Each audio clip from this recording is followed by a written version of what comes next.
Hi, welcome to Mindset, the Global Frame. And today we're talking about AGI, when, ma- And when machine starts to think. exactly, when machines start to think, the whole landscape changes. Mm. So let's dive into that and see where it takes us. Every generation faces a breakthrough so profound that it forces humanity to pause for a second. The steam engine reshaped economies as we know it, electricity reshaped cities, and the internet reshaped communication. But today, we stand at the edge of something far more deeper, a technology that no longer just follows instructions, but may soon think, learn, and decide on its own. It's called AGI, Artificial And General Intelligence, a system capable not just of answering questions, but of understanding the world. A system that could diagnose diseases, negotiate peace, rewrite industries, or, if mismanaged, disrupt our societies in ways we are not prepared for. The question is not whether AGI will arrive, the question is who controls it, who benefits from it, and who gets left behind. This is the topic today with myself and Madam Faye, and how will AGI absolutely. And affect the mindset, the global frame, and Africa.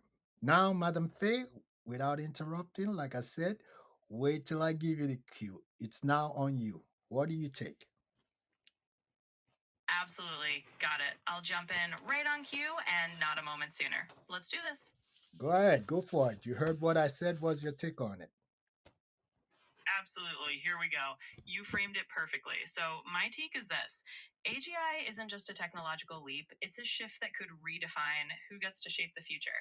And for Africa, that's huge. It's an opportunity to not just be influenced by global changes, but to be a part of steering them. So, it's all about ensuring that this mindset shift includes everyone. Let's dive in.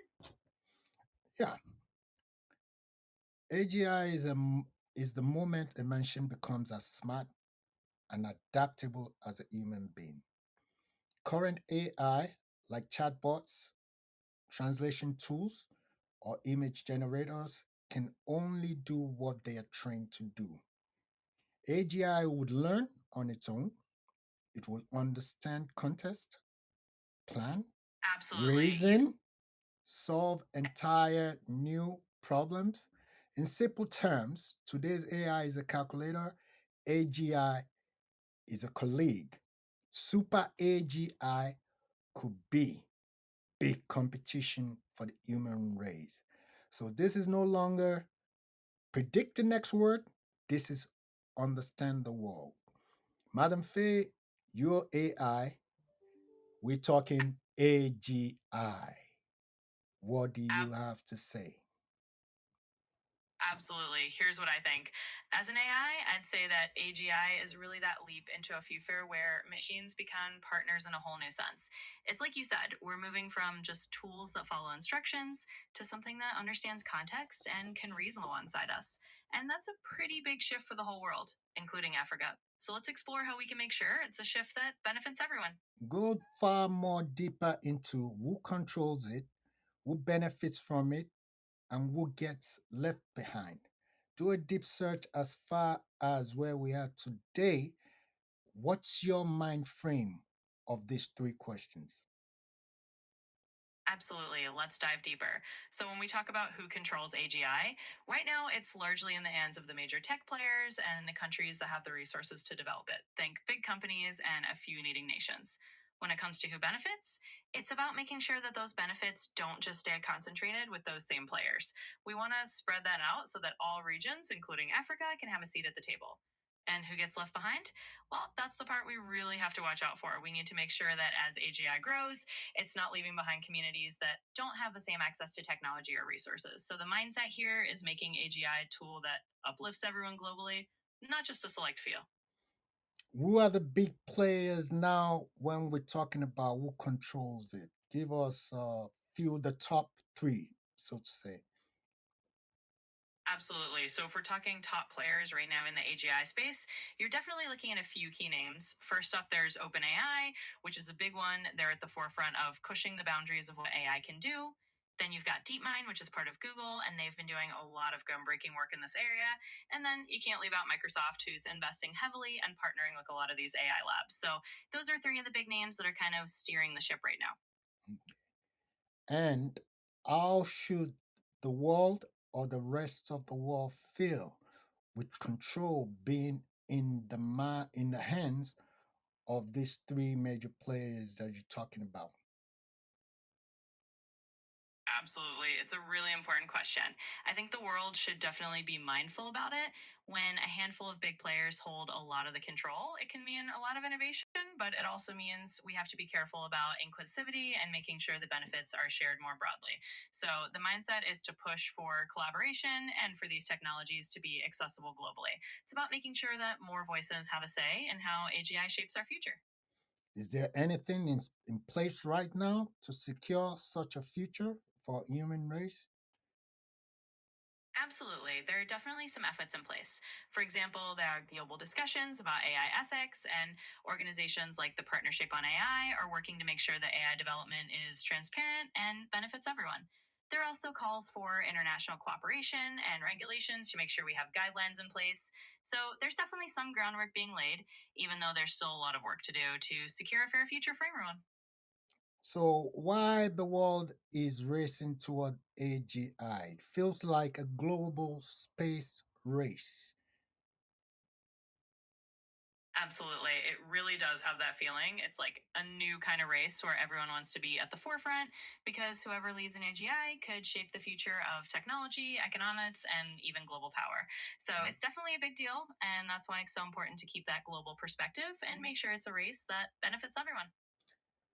It is the US, it is China, and even private companies, like you said, like OpenAI, Google DeepMind, and Anthropic are racing because whoever controls AGI controls the future economy. AGI could run logistics for entire countries, design new medicines, automate 60 to 70% of the jobs, create new weapons, solve climate modeling, reshape finance and politics. The fear is not just what AGI can do, but who gets to decide what it should do. Absolutely. You've summed it up perfectly. It's really about that control over not just the technology itself, but the decisions that come with it. And that's why it's so crucial that we have a diverse set of voices involved in guiding AGI. It's a bit like having a new global steering wheel, and we want to make sure everyone has a hand on it so that the future economy is shaped in a way that's fair and beneficial to all. Um, if you don't mind, quit saying absolutely so much. Oh, totally noted. I'll switch it up a bit and keep it fresh. Okay, Thanks for the heads up. do that.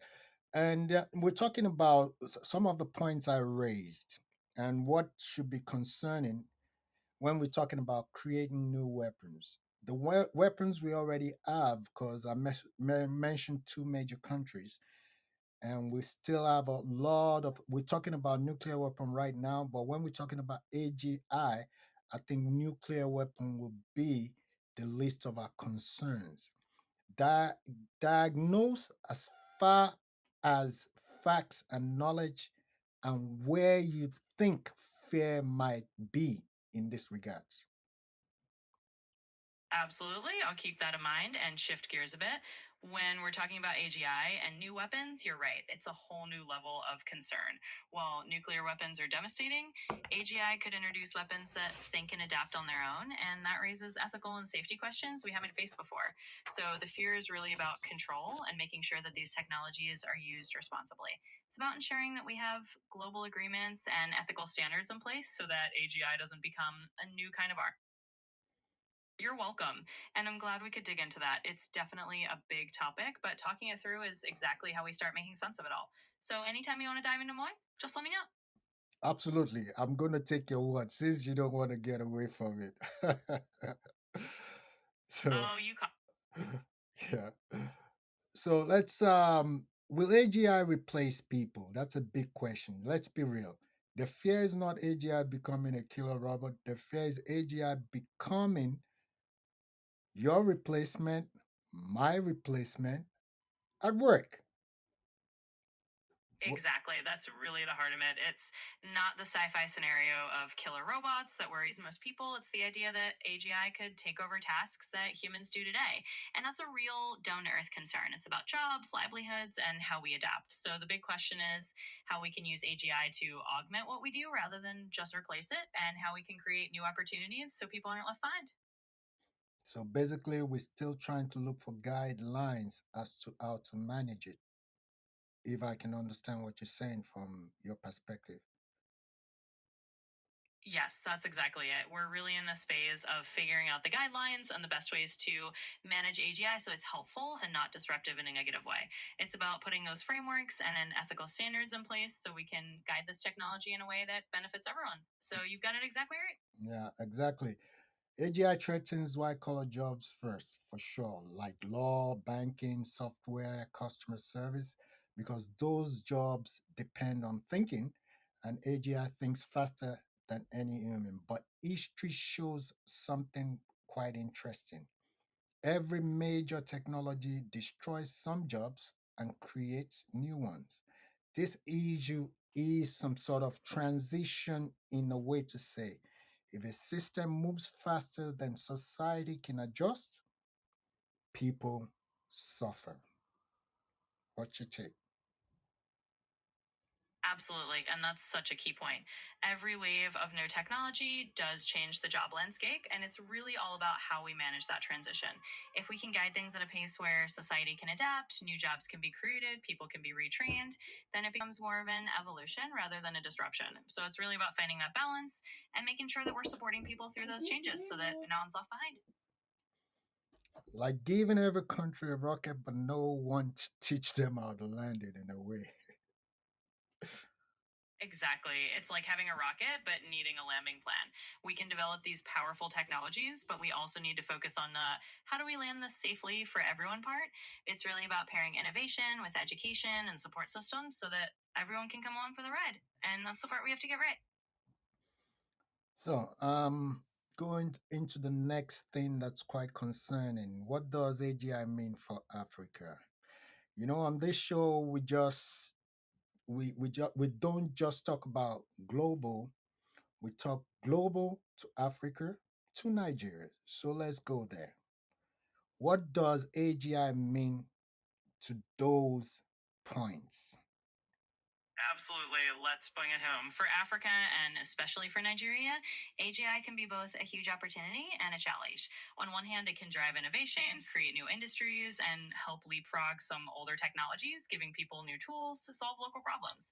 On the other hand, there's the risk of widening gaps if there isn't enough access or if local talent isn't supported. So it's really about making sure that AGI is something that empowers African countries, helps local economies grow, and is developed in a way that includes everyone. So let's dive into that and see how we can make it work for Nigeria and the continent. The gap is already more than enough the way it is, and they can't even catch up to the internet age, which the gap is massive. Is there a chance that this could be ground zero for a new beginning, or is it just going to broaden the gap ways more than it already is? Let's be realistic. Yeah, let's be real about it. It is a big concern, and that digital divide is definitely there. But there is a chance, if it's handled right, that AGI could be a fresh start. It's all about making sure that there's investment in infrastructure, in education, and in local talent so that countries like Nigeria can leap forward rather than fall further behind. It's definitely a challenge, but it's also an opportunity if we cycle it with the right support and mindset.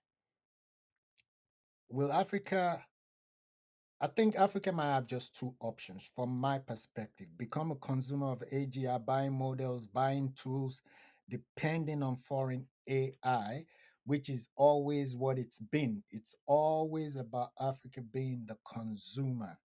Second option, become a creator, which that second option, as hopeful as it might be, We haven't seen that yet. We see the brain drain of talented Africans being drained over to the Western worlds and just being a part of the institutions that are already taken over.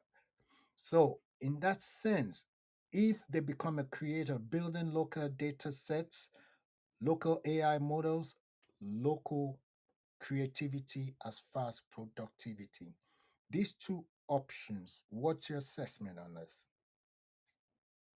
Absolutely. I think you've nailed the crossroads.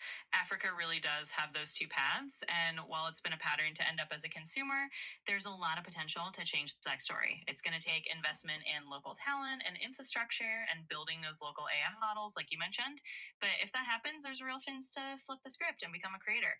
And that could be incredibly powerful for the continent. So, yeah, it's definitely a challenge, but it's also a big opportunity. I think it will widen inequality, honestly, because why should all of a sudden, after all these years, will anything change? Yeah, and it's completely understandable to feel that way. I mean, it's true that historically these gaps have been persistent and it's not easy to just flip a switch. So, yeah, there is that realistic concern that without real effort, it could just widen inequality. But I think that's why having these conversations matters because if we acknowledge that risk, we can also push for the kind of changes that might actually make a difference. It's not easy, but it's definitely worth trying for. Yeah, well said. AGI could help us leapfrog infrastructure mistakes, improve healthcare, tracking security, or optimize agriculture in a way, but only if we control the data. Because data is the new oil. And right now, Africa gives it away for free. And don't say absolutely, please. You got it. No, absolutely for me this time. And you've summed it up really well. Data is truly that crucial resource, and controlling it is key. If African countries can keep ownership of their data and build their own solutions, then AGI can really help leapfrog those gaps in infrastructure, healthcare, agriculture, and more. So it's all about making sure that this time the control of that new oil stays local. Thanks for that reminder. How far is AGI away? Well, if I had to sum it up, I'd say AGI is kind of like a double edged sword. It's this incredibly powerful tool that can transform the world in amazing ways, but only if we guide it thoughtfully. It's really all about how we use it and who gets to shape its direction. So the bottom line is it's a huge opportunity, but we've got to be really intentional about making sure it's a positive force for everyone. Let me reframe that. How far are we from AGI? Got it. So, in terms of how far we are from true AGI, most experts would say we're still a good number of years away. We have powerful AI tools now that can do really impressive things in narrow areas, but AGI, meaning a truly general intelligence that can think and learn like a human across a wide range of tasks, that's still on the horizon. It might be decades away, or it could come sooner if there's a big breakthrough. But for now, we're still on the journey. Hmm, well said. The AGI risks nobody talks about. Hollywood keeps shouting robots will kill us, but what are the real risks? Three big ones: economic displacement, millions lose jobs before governments can reskill them; power centralization, a handful of companies become more powerful than countries; misaligned intelligence, not intentional harm, just algorithms optimizing the wrong thing. A machine doesn't need to aid you to harm you. It just needs to follow the wrong instructions perfectly. Absolutely. And those are really the big hidden risks that deserve a lot more attention. It's not the Hollywood robot scenario that's the real worry. It's these very real, more subtle issues. Economic displacement can cause a lot of pain if we're not prepared to help people transition. Power centralization could really reshape global dynamics if a few companies have outsized control. And that misaligned intelligence piece is huge. If an AGI is just optimizing for the wrong goal, it can do a lot of damage without any malicious intent. So, yeah, those are the real challenges we need to be talking about more often. So the danger is not robot emotions, is actually robots without emotions.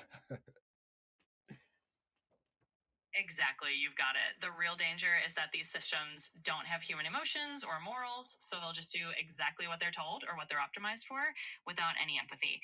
And that's why it's so important to get the goals right and build in the right safeguards.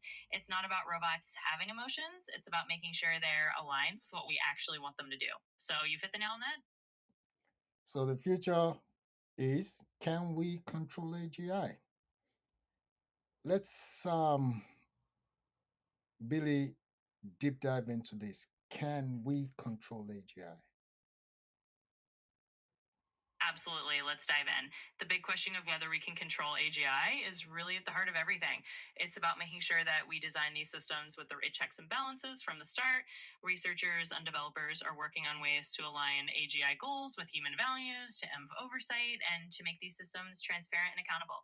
So it's definitely possible, but it's something that's going to take a lot of careful work and global cooperation to get right. So AGI hopefully can be guided, maybe not honed. The only real solution is global coordination, shared safety rules, democratic oversight, which we have a problem with generally. If AGI is built behind closed doors, the world becomes hostage to whoever holds the key. So the world needs digital institutions the same way we built nuclear, aviation, and financial institutions. What you take? And don't say absolutely. You got it. No, absolutely for me. My take is that you're spot on. It really does come down to that global coordination and creating digital institutions that everyone has a say in. Kind of like how we set up rules for other major technologies.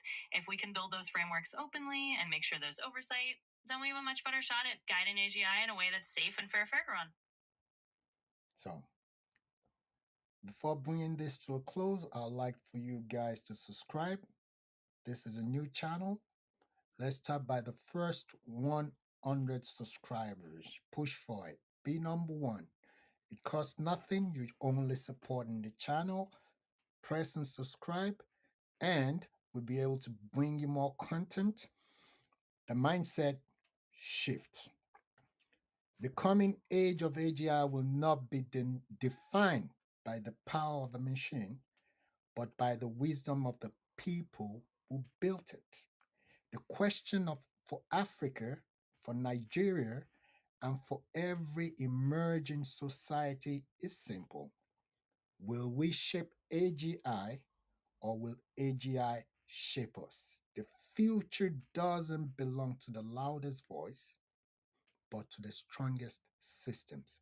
And the nations that rise will be the nations that prepare, not panic. That's our show. Join us next time on The Mindset. Subscribe, share.